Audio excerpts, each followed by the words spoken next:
Pop no ar com o Roger Mancha, nome de destaque do cenário do skate brasileiro. Ele já foi skatista profissional, ele já trabalhou como gerente de marcas ligadas ao skate e agora ele é diretor técnico da seleção brasileira principal de skate street. Seja muito bem-vindo aqui ao Uhu, Roger. Tudo bem, obrigado pelo convite. Sempre é um prazer falar de skate para toda a comunidade que ama skate. Roger, você vem aí de uma trajetória muito longa com skate, desde os anos 80. Eu acho que você acompanhou a história do skate de uma época que era bem mais livre, a gente pode dizer assim. E hoje em dia tem toda uma estrutura por conta de ser um esporte olímpico. Eu aproveito com a sua trajetória para você me contar como é que é o trabalho de um técnico de skate, como é que ele atua. Eu acredito muito em ter experiência também. Por ser um esporte novo e ainda não é um esporte que é ensinado em escolas, para você chegar a essa posição de técnico, você tem que ter experiência, credibilidade, conhecer muito da parte técnica do skate. No meu caso, eu já fui skatista profissional de várias categorias, já tive uma carreira de destaque fora do Brasil, já trabalhei com empresas, já fui juiz de skate, já fui manager de skatista, tudo, passei por várias décadas do skate, anos 80, 90, 2000, diversos campeonatos. Acho que isso te dá credibilidade a ser um técnico de skate ou ter sido escolhido o primeiro técnico de uma seleção nacional de skate do Brasil. E como é que é a sua atuação? Agora, sobre o trabalho de um técnico de skate, principalmente eu como técnico da seleção nacional, da seleção brasileira, é passar todas essas experiências, construir novos processos e, ao mesmo tempo, aprendizado, porque nunca nenhum técnico do skate participou de uma Olimpíada. Então, foi tudo um começo de aprendizado, de criar processos, estruturas, né?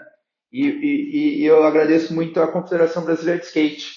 Como você falou, eu passei por todas essas fases do skate, onde o skate era mais livre, e hoje eu vejo os skatistas, esses atletas da seleção, com uma estrutura muito incrível mesmo. Desculpa, a CBSK dá estrutura para os skatistas, mas eu imagino que eles tenham te ajudado também nessa preparação, né? Porque você também, como primeiro técnico, também chega num lugar novo, como técnico de uma seleção brasileira de skate. Como é que foi? Você teve uma preparação olhando, conhecendo um pouco dos outros esportes que fazem parte como modalidade olímpica?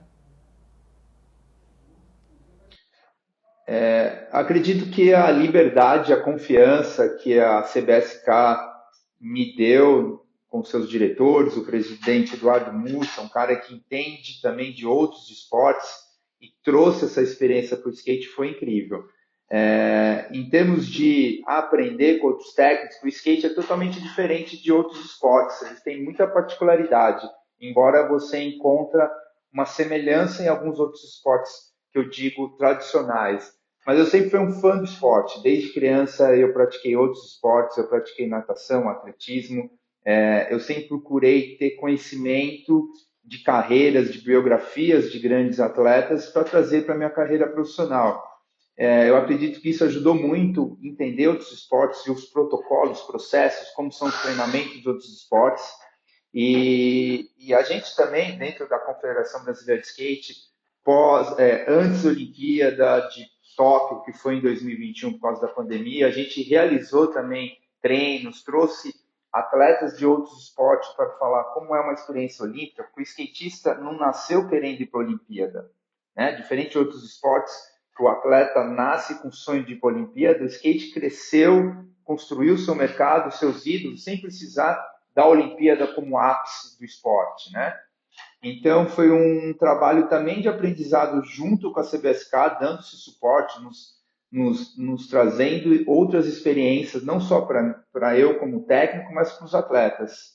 Acho que a parte mais importante da Confederação Brasileira de Skate é a confiança, e a confiança tanto na minha pessoa como técnico, na comissão técnica, e acreditar nesse projeto e deu certo, né? A gente trouxe as medalhas e o skate começou a ter um maior conhecimento, embora o skate brasileiro sempre foi importante para o cenário mundial, né? É, a gente leva talentos para o cenário internacional, para as competições. O skate brasileiro é um dos mais fortes do mundo, mas cresceu muito mais após as Olimpíadas de Tóquio. E você comentou aí que o skate sempre sobreviveu sozinho. O skate nunca precisou de Olimpíada para se tornar o que o skate é. Pelo contrário, o skate foi buscado pela Olimpíada para trazer a vibração que o skate tem para dentro de jogos tão tradicionais. E como você compara o skate depois? Você que viveu tudo isso, Roger, porque você tem a história do skate. Eu acho que, querendo ou não, a Olimpíada, o sucesso, principalmente do Brasil nos Jogos Olímpicos, mudou muito a história do skate brasileiro. Como você vê esse antes e depois? Mudou bastante. O antes a gente tinha um conhecimento que o skate brasileiro era incrível, que a gente tinha vários campeões mundiais, nomes como Bob Burknist, Lincoln Eda, Luan de Oliveira, entre outros, inúmeros, passando de gerações e gerações, foi construída essa história, né? O skate brasileiro, essa evolução o Bob como embaixador e o primeiro presidente nesse processo da confederação já com a Olimpíada, trouxe muita credibilidade para o skate, mas era uma situação um pouco fechada no universo de skate, simpatizantes, né? É, mas os skatistas, os profissionais, os atletas profissionais já estavam construindo carreiras solidadas fora do Brasil, com bons patrocínios, mas após a Olimpíada trouxe uma credibilidade muito maior para, pô, que legal, o skate é importante no país, né? E trouxe também essa história do olimpismo, né?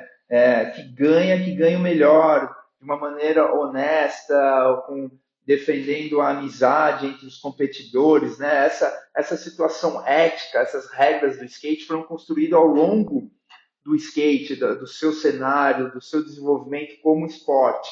Quando a gente chegou na Olimpíada, essas regras de competição já estavam bem estruturadas. Então foi muito legal ver skatistas de outras nações torcendo para o outro skatista para acertar a sua manobra e caso ele acerte, ele ganhe, né? Não assim torcendo contra, né? O skate sempre torce a favor da evolução.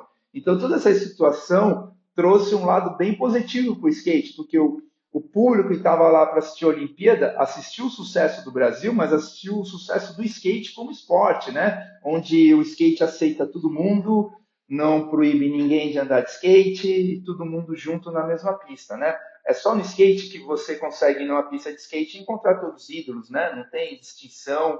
O skate é muito fácil de andar de skate. Você compra um skate e vai para a pista, né? E acho que isso mostrou que o skate é um esporte de fácil acesso pós-Olimpíada e positivo, um esporte sadio para uma introdução de uma criança num esporte novo, né? A gente viu uma menina de Imperatriz, a Raíssa, com 13 anos, começou a andar na cidade dela e em uma trajetória curta chegou na Olimpíada e ganhou uma medalha. É passível de entender essa facilidade que o skate tem como esporte. Aproveitando o gancho para falar da Raíssa Leal, que foi medalhista de prata, a Raíssa eu acho que é um fenômeno, assim como foi o Gabriel Medina no começo, a Raíssa extrapolou o universo do esporte e com isso se constroem ídolos nacionais. E a Raíssa, apesar da pouca idade, é uma referência nacional. Mesmo quem não entenda nada de skate sabe quem é a Raíssa, entende a vibe da Raíssa. E eu queria que você falasse da importância de ter, dentro da seleção brasileira, pessoas assim, ídolos, que fomentem não só o esporte, mas que passem a vibração do esporte para um público muito maior.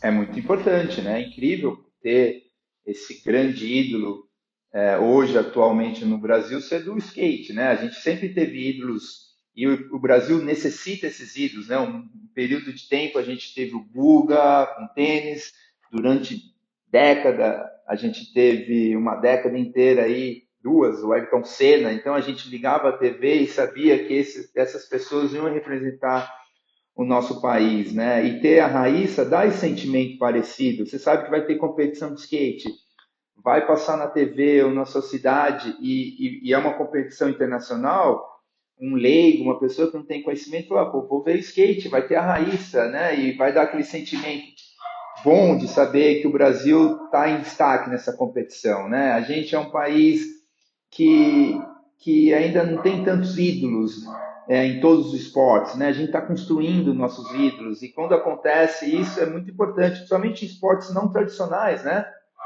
O skate não é um esporte inventado no Brasil, é um esporte americano, né? E a gente é um destaque num esporte que não é culturalmente brasileiro. E ter hoje a Raíssa e fazer parte da seleção, ela indo para uma outra Olimpíada, ela tem uma carreira longa no skate e vai ser uma carreira de muito, muito sucesso. Não só para o skate, mas para o esporte e para os jovens que querem iniciar num esporte novo. Falando agora um pouquinho de corrida olímpica para Paris 2024, o evento de Roma é a terceira etapa. Como é que funciona a preparação? Vocês se reúnem antes? Tem aquele momento concentração? Como funciona dentro da seleção brasileira de skate pré-eventos classificatórios para Paris 2024? A gente se reúne sempre com 6, 7 meses, toda a comissão técnica, a gente traça não só eu como técnico, mas toda a equipe multidisciplinar, com psicólogo, preparador físico, chefe de equipe, toda a diretoria, o presidente, para encontrar o melhor caminho para levar esses skatistas ou agora atletas olímpicos, ou futuros atletas olímpicos, às competições, né? A gente teve Roma ano passado, ficamos um bom período sem competições. Aí a gente teve agora, no começo do ano, em Sharjah, o Mundial. Então a gente dividiu, a gente já tinha algumas competições no calendário, e essa em Roma já estava no nosso foco. A gente divide os treinos em micro, mesociclos, então a gente junta, geralmente, a equipe uma semana antes das competições e faz um intensivo bem grande, e pensando em algumas estratégias, tipo, a competição é de manhã, a gente faz treino já pensando um atleta desempenhando muito forte pela manhã, a gente faz um treino mais forte físico, porque sabe que as etapas do pré-olímpico são etapas longas e cansativas, começa num domingo e termina no outro domingo, todo dia skate, todo dia fases, né? A competição é dividida em 4 fases. A gente também faz estudos e análise de vídeo de outras competições para saber onde determinado atleta errou, e tem simulados, e tem toda uma questão mais técnica, muito mais ligada ao skate, que a gente conseguiu, ao longo desse processo, desmembrar e criar processos de treinamentos, né? Mas é uma situação onde o skate é individualizado, cada um tem seu jeito de andar de skate, e isso não tem como tirar, porque o skate não existe um caminho só, né? Cada skatista tem o seu estilo de skate, mas quando a gente faz esses treinamentos, e não são somente antes da competição, a gente teve outros ao longo desse ano, que são os pré-treinamentos, já pensando nesse último treinamento que foi agora no Rio de Janeiro, a gente fez semana passada, praticamente a gente encerrou o treinamento sábado passado. É um treinamento mais intensivo, muito mais focado na competição. A gente aí dá um período de 5 dias de recuperação para o atleta se preparar para a viagem. A gente se cruza novamente lá em Roma, todos, e a gente fica nesse intensivo e junto para a competição. Isso tudo foi um aprendizado da Confederação Brasileira de Skate, de ter essa equipe, ter esse training camp com todos os atletas da seleção brasileira. Alguns não conseguiram vir porque também tem outras competições, ou eles têm uma agenda muito mais cheia fora do Brasil, mas geralmente a gente consegue juntar a equipe inteira e é sempre muito, muito importante esses treinamentos. E a Confederação Brasileira de Skate anunciou os skatistas integrantes da seleção principal uns meses atrás, e na verdade quando a gente olhou esse nome, ver a ausência da Letícia Buffoni, que é referência mundial no skate street, e do Kelvin Hoffler, que foi medalhista, chamou a atenção. Queria que você explicasse pra gente como é o processo, como é feito o convite, como acontece a escalação da seleção brasileira de skate. A gente tem É um processo baseado em circuito, em eventos, em campeonatos, mas também na parte técnica, o quanto ele pode trazer de resultado em próximas competições. Lógico que o Kelvin é um nome que estava na seleção brasileira, mas por um motivo dele, ele não quis participar dessa seleção, ele foi convidado. A Letícia Buffoni, todo mundo sabe que também é uma das grandes referências, um dos grandes nomes do skate mundial, e sem a Letícia a gente não teria uma Raíssa, uma Gabi Mazedo, né? Ela simplesmente, pós-Olimpíada, se dedicou a outros assuntos da carreira dela. Eu estive recentemente como juiz de um evento no Rio de Janeiro. Ela participou e ela continua andando incrivelmente. Ela tem um nível técnico muito, muito bom, mas é uma questão pessoal dela e muito parceira da Confederação Brasileira de Skate. Ela não quer participar nesse novo ciclo olímpico que começou já ano passado, né? É um processo que desgasta o atleta, né? E a gente sabe que antes de o skate ser um esporte olímpico, né? O skate era um esporte com seus próprios circuitos e os skatistas têm carreiras muito bem estruturadas fora a Olimpíada, né? Esse processo olímpico, essas competições que tem muitos compromissos com patrocinadores, viagens, e a gente tenta lidar também com outros atletas da seleção com esses outros compromissos. Então foi uma escolha pessoal desses atletas não estarem na seleção brasileira de skate, porque a gente faz o convite e eles são muito importantes para a seleção. E tem os casos dos que estão tocando seus projetos paralelos e tem os casos que foram puxados da categoria de base, porque na verdade quando a gente pensa em seleção principal é a que tem mais visibilidade, mas ela é alimentada por uma galera que está chegando, que vem das categorias de base no skate, e nessa convocação tem a novidade da Carla Carolina. Queria que você falasse da importância desses novos nomes sendo convocado e entrando para a seleção principal.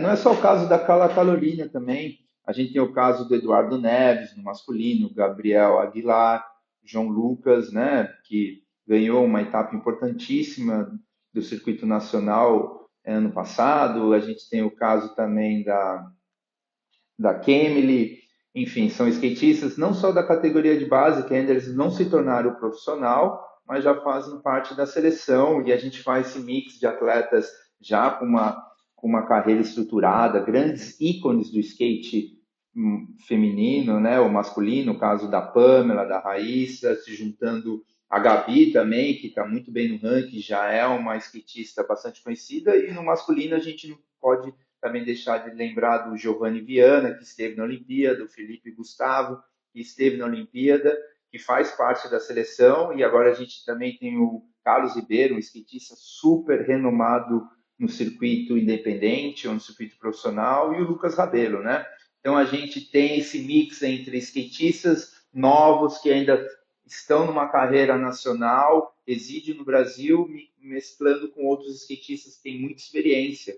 Então, isso também é um dos pontos que a gente segue como como a gente monta a seleção, né? A gente faz esse mix entre skatistas conhecidos com maturidade e novos skatistas já preparando para outras competições, visto que esse ano a gente tem Pan-Americano também no Chile, que é uma competição importante.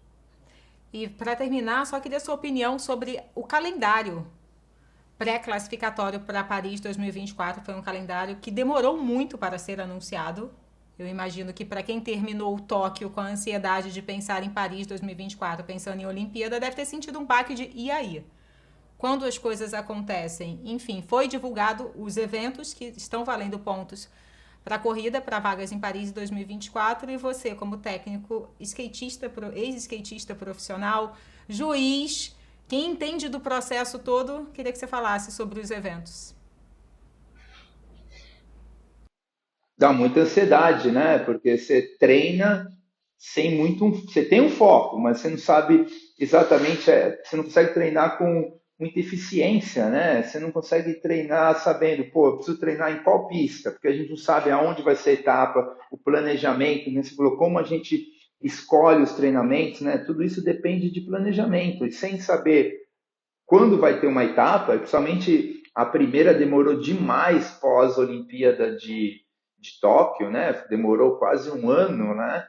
isso atrapalhou bastante, bastante, bastante. Eu não achei positivo, né? Eu achei que merecia ter um cuidado maior a World Skate com o circuito. Isso comparativo com outros esportes de menos destaque são olímpicos, eles têm competições super planejadas, calendário super planejado, porque da nossa parte a gente consegue fazer um planejamento muito, muito melhor, sabendo que a gente já tem um circuito de 3 anos já com as datas, entendeu? Esse ano só que melhorou um pouco, então esse ano a gente já consegue pensar, bom, a gente tem a etapa de Roma, tem a etapa de Lausanne na Suíça, depois a etapa de Tóquio e Sharjah, no final, em janeiro, né? E a etapa de dezembro de Tóquio vai ser o Mundial. E fora isso, a gente tem outros circuitos muito importantes, bem importantes no skate, o Street League, X Games, e muitos dos atletas da seleção também participam desse circuito. E a gente tenta encaixar também nossos treinamentos nessas janelas que eles não têm competições, né? Eu não vi com bons olhos essa espera por divulgar um calendário, sendo que aqui no Brasil a gente já tem um calendário bem definido, né? De etapas nacionais. Perfeito, Roger. Muito obrigada pelo seu tempo aqui com a gente do Ru. Obrigada. E a gente segue juntos, sempre vibrando muito com a seleção brasileira, que a gente não tem a menor dúvida de que é esperança de medalha e principalmente de levar a vibração do skate para o mundo, que é isso que é o mais importante de tudo. Com certeza. Obrigado pelo convite. E é isso aí. Skate é só alegria.